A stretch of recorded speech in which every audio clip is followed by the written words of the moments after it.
Muy buenos días para todos los que se conectan con nosotros en esta capacitación de diálogos jurídicos con derecho y propiedad. Saludamos a todos los que se conectan con nosotros a través de la plataforma de Facebook, igualmente los que están conectados a través de Meet, los que se conectan a través de YouTube, los que se conectan a través de Instagram, los que nos ven a través de Twitter. Un saludo especial para todos ustedes. Muchas gracias por estar con nosotros.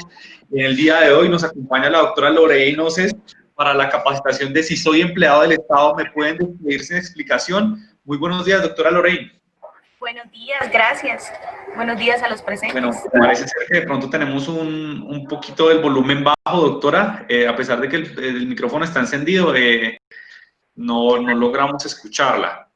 Bueno, mientras resolvemos este inconveniente, les agradecemos a todos ustedes que se conectan con nosotros para esta capacitación que realiza el Centro de Estudios Derecho y Propiedad desde el Centro Empresarial Derecho y Propiedad ubicado en la ciudad de Bogotá para todo el país a nivel nacional. Muchas gracias a todos ustedes que se conectan con nosotros. Vamos saludando los que se conectan desde la ciudad de Bogotá, los que se van conectando desde la ciudad de Tunja, igualmente los que nos ven desde Cali, los que nos ven desde la ciudad de Pereira, los que se conectan con nosotros desde la ciudad de Medellín. Muchas gracias a todos ustedes los que se van conectando desde Bucaramanga, los que están desde la ciudad de Barranquilla, los que nos ven desde la ciudad de Ibagué, desde la ciudad de Tunja nuevamente. Agradecerles a todos ustedes por estar con nosotros. Buenos días, doctora Lorena. Ahora sí, de pronto, si ya estamos. Buenos días, ¿ahí me escucha? No logramos todavía escucharla, doctora. No sé de pronto si soy yo o... Voy a poner ¿Podemos volver? audífono. No logré escucharla. Voy a poner audífono. Ahora.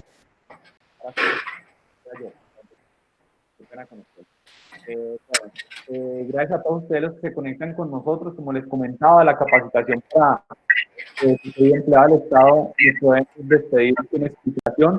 Les agradecemos a todos ustedes que estén conectados con nosotros. Como les venía contando, bueno, todos estos días hemos realizado capacitaciones de diferentes temas y es muy importante también conocer sobre todo el tema de contratación estatal, y para eso nos acompaña la doctora Lorena Oces. Ella es nuestra... ¿Ahí me escuchas? Sí, doctora, perfecto. ¿Ahí me escuchas?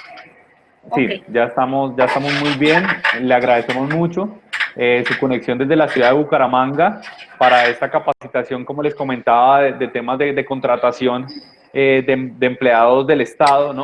Ella es abogada de la Universidad Cooperativa de Colombia, nuestra jefe regional en la ciudad de Bucaramanga, especialista en este tema de contratación estatal relacionada con empleados del Estado. Entonces, pues, ¿quién más que ella para hablarnos de este tema tan importante? Y les agradecemos mucho, doctora, que esté con nosotros en Diálogos Jurídicos con Derecho y Propiedad el día de hoy y que haya aceptado nuestra invitación. Entonces, sin más preámbulos, demos inicio a esta capacitación. Bueno, muchas gracias. Buenos días a todos los presentes. Entonces, yo acá... el día de hoy, como ya me presentaron, mi nombre es Lorena Elizabeth Oces Méndez, abogada de la Universidad Cooperativa de Colombia. Soy jefe regional de la empresa regional Bucaramanga Derecho y Propiedad. Estoy agradeciendo mucho la invitación que me hizo el Centro de Estudios de Derecho y Propiedad para pues esta capacitación. Entonces, la pregunta que hoy nos hacemos y que vamos a entrar a responder y que vamos a entrar a dialogar acá con todos los presentes por nuestras distintas plataformas, Facebook, Google Meet, es: si soy empleado del Estado, ¿me pueden despedir sin ningún tipo de explicación? Entonces, lo primero que vamos a responder es a quienes consideramos como empleados del Estado, ¿sí? Entonces, tenemos que tener claro quiénes son los empleados públicos, en primera medida. Entonces, los empleados públicos son una clasificación de servidores públicos, que servidores públicos es como tal el género. Empleados públicos vendría a ser una especie o una clasificación de servidor público, que más adelante pues lo vamos a ver. Entonces, los empleados públicos son las personas que ejecutan las labores que el Estado, para que el Estado pueda desempeñar cabalmente las funciones que la Constitución y la ley le encomiendan. ¿Y cuáles son las funciones que la ley y la Constitución y la ley le encomiendan al Estado? Bueno, el Estado tiene tres funciones principales, que son la función legislativa, la función ejecutiva, la función judicial, administrativa o jurisdiccional. Entonces, para el cumplimiento de estas funciones, el Estado necesita, obviamente, el apoyo de personas que ejecuten las labores que se les encomienden. Entonces, a esas personas nosotros las llamamos empleados públicos, que son pues una clasificación de servidores públicos, que más adelante pues veremos el concepto. Entonces, como tal, formalmente podemos decir que el concepto de empleados públicos es que son funcionarios, personas que se vinculan a la administración, se vinculan con el Estado mediante una relación legal y reglamentaria. Y pues aquí tenemos otra clasificación de servidores públicos que son los trabajadores oficiales, quienes lo hacen mediante una relación de carácter contractual, como lo hacen los trabajadores del sector privado. Entonces tenemos que el género es servidor público, ¿sí? Este género lo encontramos, la definición de servidor público la encontramos en el artículo 123 de nuestra Constitución Política, que nos dice que los servidores públicos son las personas que prestan un servicio al Estado dependiente y que se clasifican en especies, y las especies son empleados públicos o trabajadores oficiales, ¿sí? En cuanto al origen pues, y fuente y clasificación de los servidores públicos, podemos concluir que los servidores públicos, la clasificación, concepto, legislación, todo proviene de la Constitución, ¿sí? Y esto, por ahora las dos clasificaciones que tenemos son empleados públicos y trabajadores oficiales o miembros de corporaciones públicas. Si más adelante, como tal, el Estado quiere hacer más clasificaciones, pues lo puede hacer de conformidad con nuestra Constitución Política en el artículo 150, numeral 23, que le confiere al Congreso como tal, que es el órgano que legisla, pues la facultad de crear diferentes clases. Entonces, por ahora tenemos que pues, los servidores públicos es el género, clasificación empleados públicos, trabajadores oficiales y miembros de las corporaciones públicas. Nos vamos a encargar por ahora en el tema de, y nos vamos a centrar en empleados públicos, nos vamos a olvidar de la clasificación de trabajadores oficiales. Entonces, como tal, los empleados públicos, eso, ¿qué es lo que va a pasar? Antes de meternos como tal a lo que es el tema en cuestión, que sería una subclasificación de empleados públicos, que son los empleados de libre nombramiento y remoción y los empleados de carrera, pues voy a hablar de una breve reseña histórica de cómo surgieron o de cómo se empezó esta clasificación. Entonces, por allá para el año de 1994 acá en Colombia, a través de un decreto extraordinario que es el 2250 de esa misma anualidad de 1994, se estableció o se empezó a establecer una división de personas que laboraban para el Estado. Pues como tal se dieron cuenta que realizaban la función pública de diferentes formas. Entonces, algunos cumplían la función pública gobernados por derecho público y otros se regían por el régimen particular que es el Código Laboral. Entonces, luego con la ley sexta de 1945, que fue un año pues, después de que se estableciera como tal esta división y que el Estado avisorara que habían dos clases de personas que ellos tenían vinculados o contratados, la ley sexta de 1945 y su respectivo decreto reglamentario, que es el 2127 de 1945, pues determinó en su artículo cuarto que las relaciones entre empleados públicos y la administración nacional, departamental, municipal, no constituyen contratos de trabajo y que se regían por leyes especiales. Ahí como tal, esta ley, la sexta del 45, es la ley de la función pública y ya nos vino a determinar y establecer a través de como tal la ley, la división tan grande que había con respecto a estos trabajadores. Entonces, como tal, tenemos que hay unos que se rigen por leyes especiales, que son los empleados públicos, y hay otros que se rigen por Código Laboral, que son los que contratan directamente con la administración. Entonces, ¿dónde podemos encontrar que los empleados públicos se rijan por código laboral? Entonces, el código laboral en sus artículos 3 al 491 se establece que sus disposiciones son aplicables a las relaciones de derecho individual de carácter particular y a las relaciones de derecho colectivo, tanto oficiales como particulares. Y en el artículo 4 nos establece que las relaciones de derecho individual de trabajo entre la administración y sus trabajadores se rigen por un estatuto especial que posteriormente se dicte. Entonces ellos dejaron abierta la puerta a que posteriormente se dictaran ciertas disposiciones. Ya como tal, pues, vamos a entrar. Decíamos entonces que empleados públicos, después de esta breve reseña histórica, empleados públicos tiene una subdivisión que son los empleados, que son los de libre nombramiento y remoción y de carrera administrativa, ¿sí? Entonces, como tal, la definición de los empleados de carrera administrativa la podemos encontrar en el artículo 180 del decreto 950 de 1973 y nos dice que es un sistema de administración de personal que tiene por objeto mejorar la eficacia o eficiencia de la administración y ofrecer a todos los colombianos una igualdad de oportunidades para el acceso público a la estabilidad de sus empleados y posibilidades de ascender.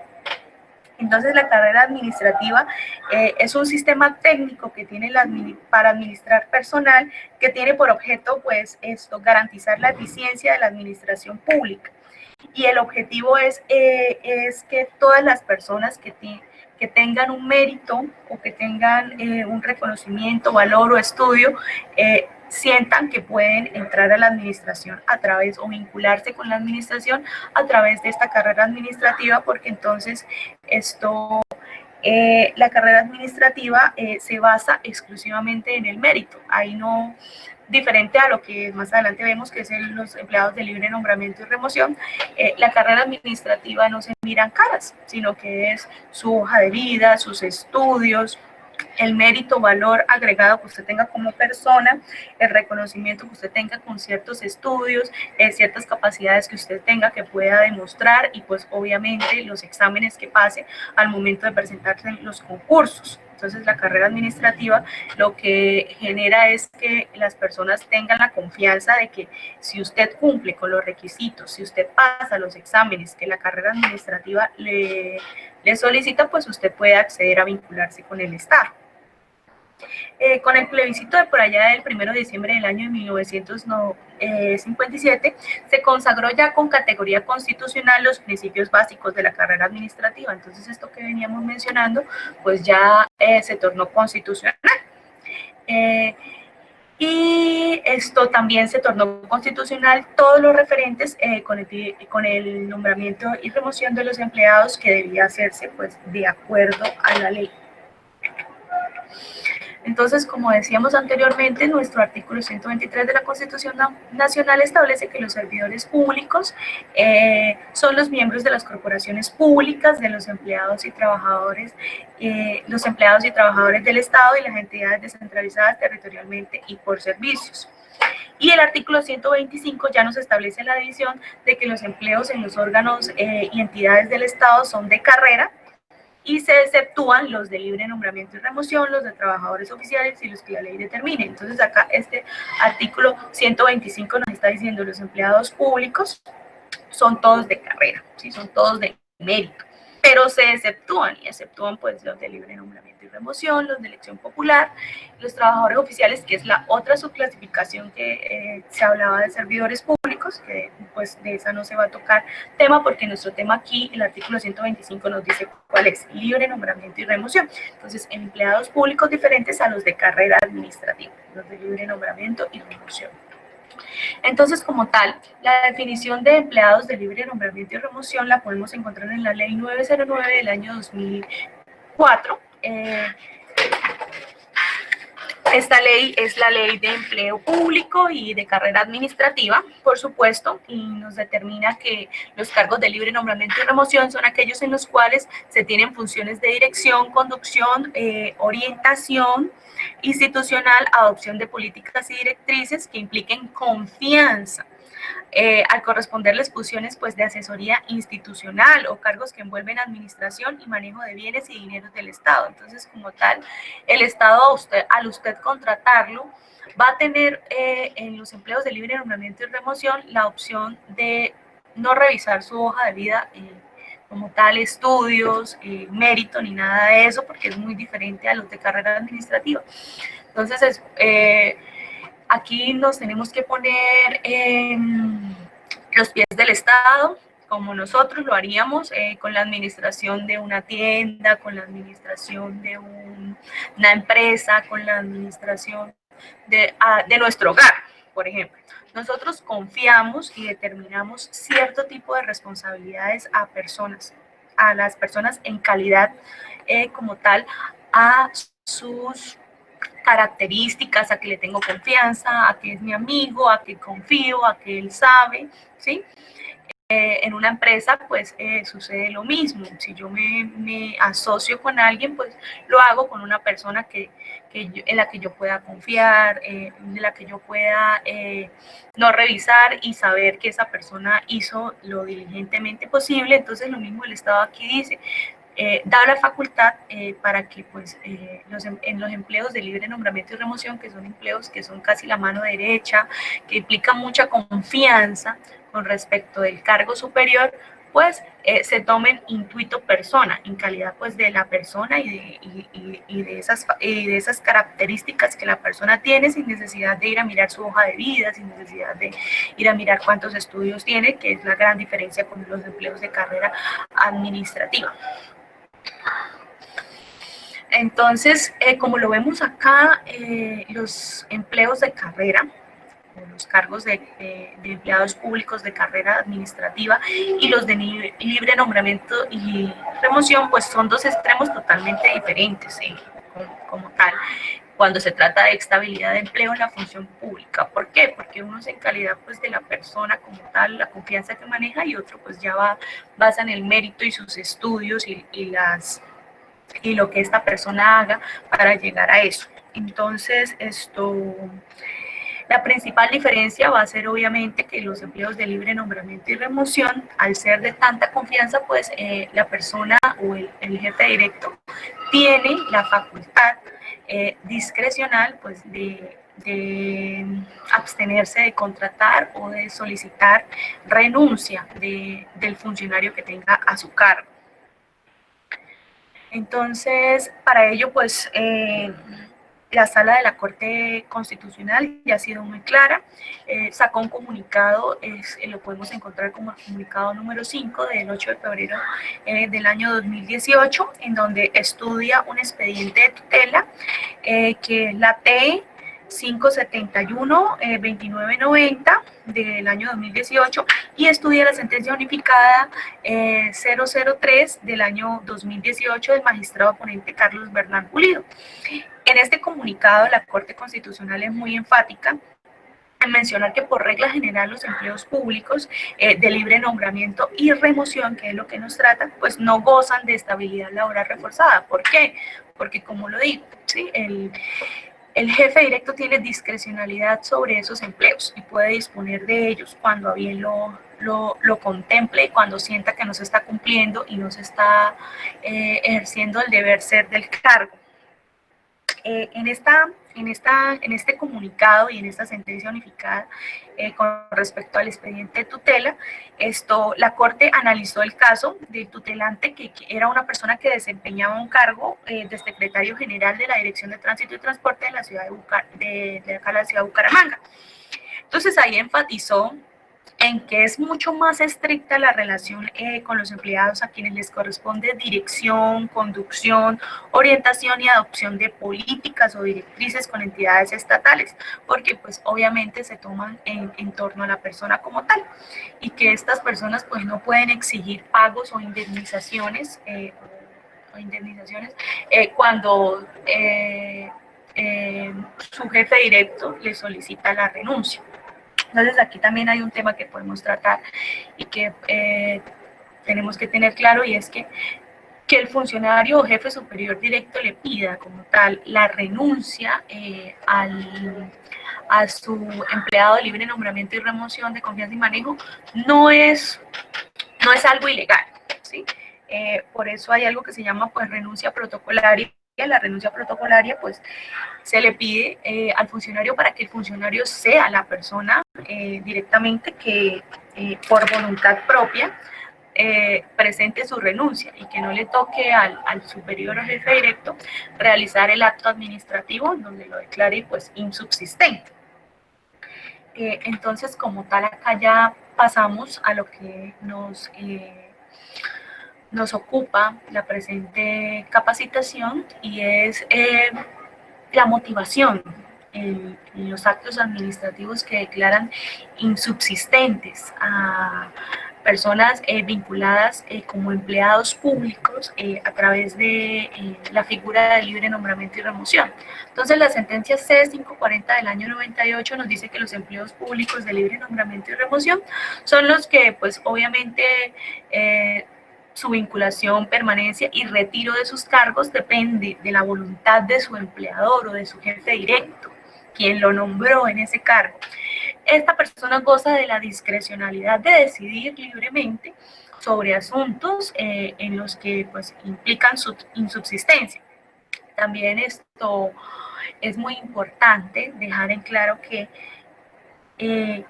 estos actos administrativos, sí, si bien es cierto, la ley faculta que pueden ser discrecionales, siempre deben ser acordes con la ley para evitar arbitrariedades por desviación de poder o cosas por el estilo. A diferencia de los empleos de carrera, pues los de libre nombramiento y remoción, como ya lo habíamos dicho, el empleador tiene la libertad de designar a las personas que considera idóneas para la realización de ciertas funciones. Para ello, pues, se deben cumplir con los fines de acuerdo a los principios del Estado, que son la igualdad, moralidad, eficacia, economía, celeridad, imparcialidad y publicidad. Si mi empleador, jefe directo, que me nombró en un puesto de libre nombramiento y remoción, ve que yo no estoy cumpliendo con estos principios, pues se encuentra más que autorizado para reemplazarlos. Y para reemplazarlo, debe expedir un acto administrativo que declare la insubsistencia. Y efectivamente ese acto administrativo debe estar motivado de acuerdo a la ley, de acuerdo a estos principios, pero debe estar motivado siempre que se declare la insubsistencia a través de un acto administrativo para empleados de libre nombramiento y remoción. El acto administrativo debe estar motivado. Bueno, como tal, las principales diferencias entre los empleos de carrera y de libre nombramiento y remoción es el pago de la indemnización como tal. Ya les había dicho, los empleos de carrera administrativa son empleos y cargos fijos, ¿sí? Para que usted esto como tal lo despidan, tiene que cumplirse una serie de presupuestos, requisitos, incluso tienen que haberle iniciado procesos disciplinarios. Los de libre nombramiento y remoción, como obedecen a la discrecionalidad de su empleador y en el marco del cumplimiento de los principios del Estado, pues se pueden declarar la insubsistencia a través de la motivación correcta del acto administrativo. Obviamente, pues la persona que estaba en ese puesto de libre nombramiento y remoción, si considera que ese acto administrativo es injusto de cierta forma, puede pues interponer los correspondientes recursos, agotar la vía gubernativa y irse a proceso de nulidad de restablecimiento del derecho, pero por lo regular eso no se hace porque como son cargos de libre nombramiento y de remoción y confianza, entonces siempre se pide la mencionada pues renuncia protocolaria para evitarnos que nuestros empleadores, que los jefes directos, pues saquen estos actos administrativos. El pago de la indemnización, obviamente, pues al ser empleados de libre nombramiento y remoción, pues nada más tienen derecho a que cuando se realice por X o Y razón el acto administrativo que declare la insubsistencia, pues solo tendrán derecho pues al pago de sus prestaciones sociales, no tienen derecho a pago de indemnización por despido injusto ni nada de eso, porque pues ellos no tienen, como ya lo habíamos mencionado con el comunicado número 5 de de la Corte Constitucional, ellos no tienen o no gozan de estabilidad laboral reforzada. Entonces, como tal, la motivación de la declaratoria de insubsistencia para los empleados de libre nombramiento y remoción ya tiene una sentencia unificada. ¿Qué quiere decir?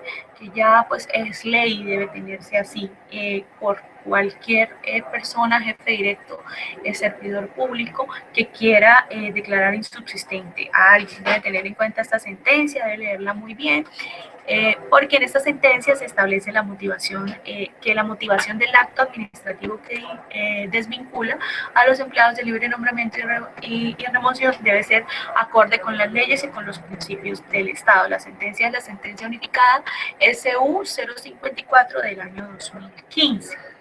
En ella nos habla que la motivación de los actos administrativos que declaran la insubsistencia también deben hacerse con los nombramientos que se hagan en provisionalidad en los cargos de carrera. Entonces, como tal, cuando decimos que hay empleos de carrera administrativa que son con base al mérito, pues obviamente hay un concurso para acceder a esto. Mientras el Estado no saque concurso, mientras no llegue el titular del cargo, que sería la persona que gane el concurso, pues hablamos de que hay nombramientos en provisionalidad con cargos de carrera administrativa. Estos actos administrativos pues también tienen que ser motivados. Ahí entonces esa sentencia abarca todo lo que tiene que ver con la motivación de los actos de la administración. Y el deber de motivar de los actos administrativos reitera a los funcionarios que son nombrados en provisionalidad en cargos de carrera administrativa.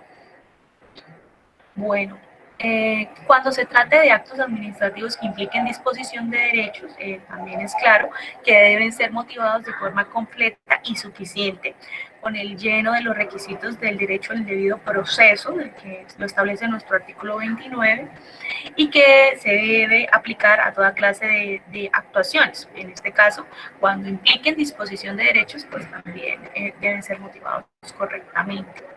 La motivación como tal de los actos administrativos, independientemente de cualquier tipo de situación antes mencionada, se orienta al convencimiento de las partes, para eliminar cualquier forma de arbitrariedad que se pueda de pronto presentar por parte del jefe superior inmediato y facilitando el saber que se tomó una decisión respectiva, la cual permite una viabilidad de recursos, como ya lo habíamos manifestado, que es el agotamiento de la vía gubernativa y si se quiere se puede ir a proceso de nulidad de restablecimiento de derecho. Entonces la motivación es la explicación, por decirlo de alguna forma, que da la administración a través de ese acto administrativo con una fundamentación jurídica, por medio de la cual le dice que usted ya no le funciona a la administración y que por ende van a prescindir de sus servicios. Entonces, esta sentencia unificada nos trae tres formas y nos dice por qué es necesario, por qué es conveniente, por qué en un Estado social de derecho se deben motivar los actos administrativos que emanen de la Constitución. Y en primer lugar nos dice que respecto a los principios constitucionales, como es un Estado social de derecho, garantiza el derecho fundamental al debido proceso, artículo 29 de la Constitución política, los principios democráticos, la publicidad y el ejercicio de la función pública y exige pues la motivación de estos actos administrativos. Igualmente con respecto a los retiros de los cargos de provisionalidad cuando sean de carrera administrativa. En segundo lugar, pues tenemos que no existe ninguna ley o norma con fuerza material que exonere a los nominadores de señalar las razones por las cuales se produjo el retiro de los servidores públicos que hayan sido nombrados en provisionalidad o que sean empleados de libre nombramiento y remoción. Entonces, como no hay ninguna norma que exonere de señalar esas razones, pues se tiene que la Constitución, la ley, esa sentencia unificada, así lo exige y así se debe hacer. Bueno, como tal, en tercer lugar, pues el artículo 125 de la Constitución que señala que las causales de retiro de los servidores públicos son las contempladas pues en la propia Constitución política, en la ley, ¿sí? En esta sentencia unificada y que se debe invocar el retiro, pues para no vulnerar por derechos individuales como tal también.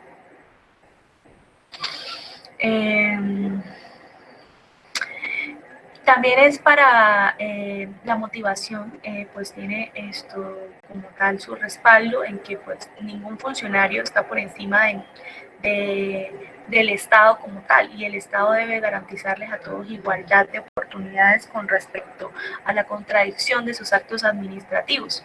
Entonces la motivación le permite al funcionario que va a declarar la insubsistencia explicar las razones que lo llevaron a tomar la decisión y el por qué esa persona que es su empleado, ya sea en libre nombramiento o remoción, o ya sea provisionalidad en carrera administrativa, pues ya no le sirve, ya no le funciona para desempeñar el cargo que tiene.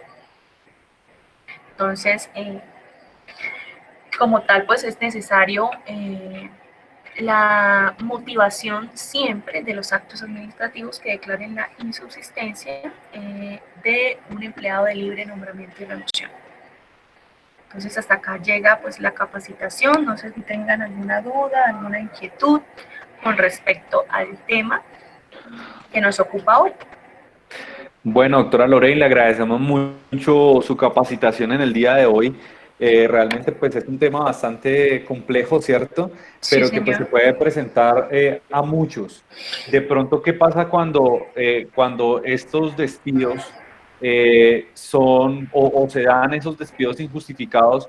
¿Es posible de pronto una acción inmediata que pueda salvaguardar los intereses de estos empleados?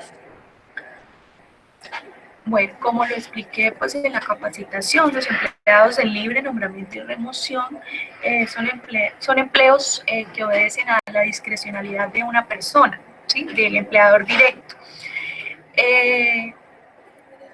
No hay ninguna opción que permita, obviamente, que ellos vuelvan o que se mantengan en su cargo después de la declaratoria de insubsistencia. Tendrá que, si no está de acuerdo, pues presentar los recursos de reposición a apelación, que es el agotamiento de la vía gubernativa, y demandar a través de la administración en nulidad y restablecimiento del derecho el acto administrativo que lo declara insubsistente, ¿sí? Porque al ser un cargo de confianza, de manejo por parte del empleador, pues él tiene esa discrecionalidad de prescindir de sus servicios en cualquier momento, nada más pagándole pues sus prestaciones sociales. No hay lugar a indemnización ni nada por el estilo. Hay muchas ocasiones pues digamos que aquí en Colombia se ve mucho, ¿no, doctora? Que esos cargos o hay cargos netamente políticos, ¿no? Claro que sí. Simplemente que la persona, de que el gobernador de turno, el alcalde de turno, ¿cierto? Digamos que dispone de ciertos cargos para que estas personas puedan, digamos que, permanecer cierto tiempo en estos lugares.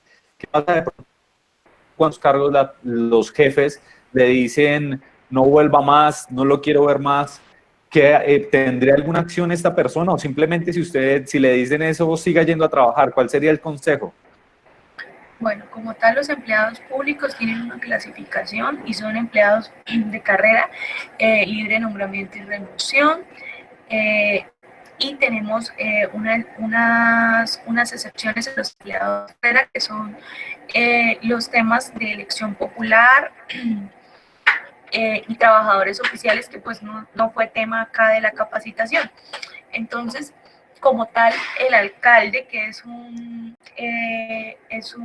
empleado público de excepción de carrera administrativa, porque ellos son de elección popular, él es nominador, ¿sí? Entonces, él puede tener en su equipo, hay ciertos cargos de él prácticamente que son de libre nombramiento y remoción. Un ejemplo sería el secretario de gobierno, ¿sí?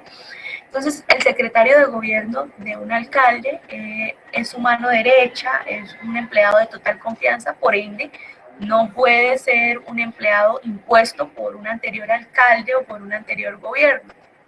Normalmente cuando se cambian los alcaldes, los de libre nombramiento y remoción, todos salen con el anterior alcalde. Entonces, en ese sentido, si yo como tal, como alcalde, llego, pues obviamente voy a querer mi propio secretario de gobierno.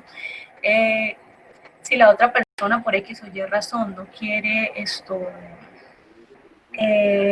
presentar su renuncia protocolaria, pues se tiene que hacer el acto administrativo declarando la insubsistencia, motivado, obviamente, claro, y las razones son más que lógicas, pues el secretario de gobierno es una persona de total y entera confianza del alcalde, y si el alcalde ni siquiera conoce o distingue al secretario de gobierno anterior, pues obviamente va a ser una razón más que suficiente para declararlo insubsistente, en virtud también de los principios de la función pública y de la función que él va a desempeñar como alcalde en ese periodo.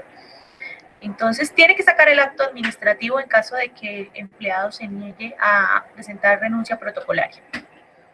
Doctora, déjeme y digamos que aprovecho yo, ¿cierto? Rápidamente usted de pronto pueda explicarnos un poco. Ahorita se está viviendo mucho un tema y es, hace poco se desató un escándalo relacionado con los judicantes de las altas cortes, ¿cierto? De que estaban siendo de pronto acosados laboralmente y pues digamos que en otros casos de forma sexual, ¿cierto? ¿Qué pasa de pronto en estos casos donde se ve el acoso para los empleados públicos?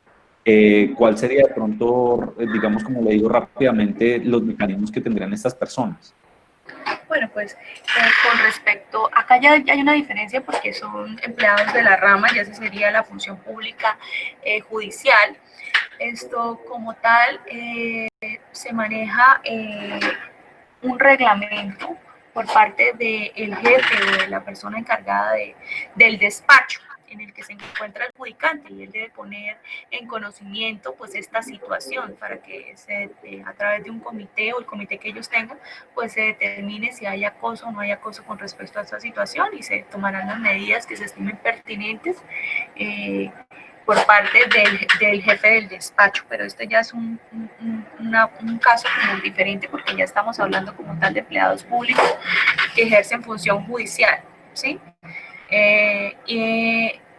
Y no tenemos acá el mismo tratamiento que con respecto a los de libre nombramiento y remoción, empleados públicos, y pues el ejemplo es diferente.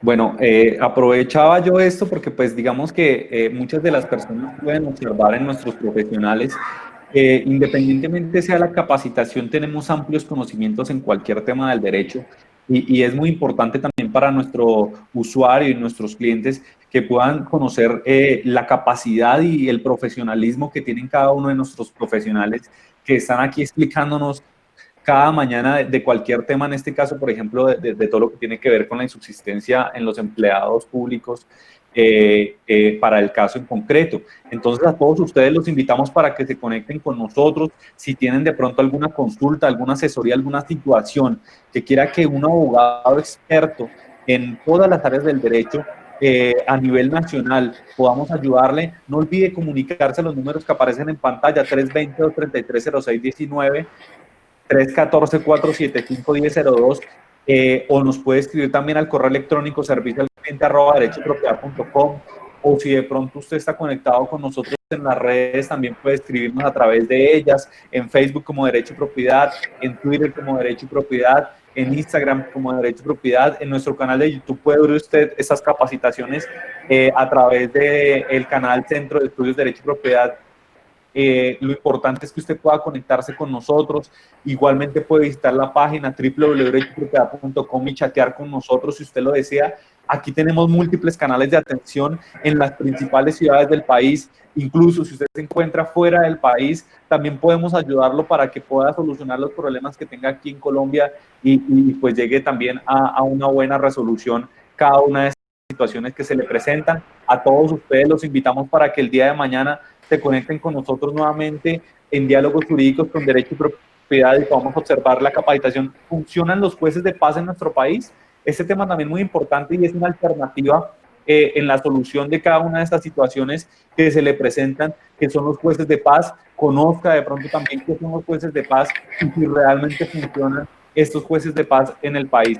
Doctora Lorraine, muchísimas gracias por estar con nosotros en esta mañana de hoy aquí en Diálogos Jurídicos con Derecho y Propiedad. Gracias a ustedes por la invitación. Esperamos tenerla muy pronto y que vuelva a claramente a llenarnos de todo ese conocimiento que usted tiene acerca de todos estos temas. A todos ustedes, muchas gracias por estar con nosotros en la mañana de hoy. Ya saben que si tienen cualquier consulta, cualquier caso, alguna situación, de pronto en usted, de pronto un familiar suyo, de pronto un amigo suyo, infórmele de Derecho y Propiedad. Infórmele que estamos en las principales ciudades del país y que estamos prestos a ayudarlo. Aquí le brindamos la solución de sus problemas y claramente le brindamos alternativas de solución también en cada una de las ciudades donde nos encontramos. Entonces, nos vemos el día de mañana en Diálogos Jurídicos con Derecho y Propiedad, 9 de la mañana. Muchas gracias a todos ustedes, que estén muy bien, pasen un feliz día. Chao, chao.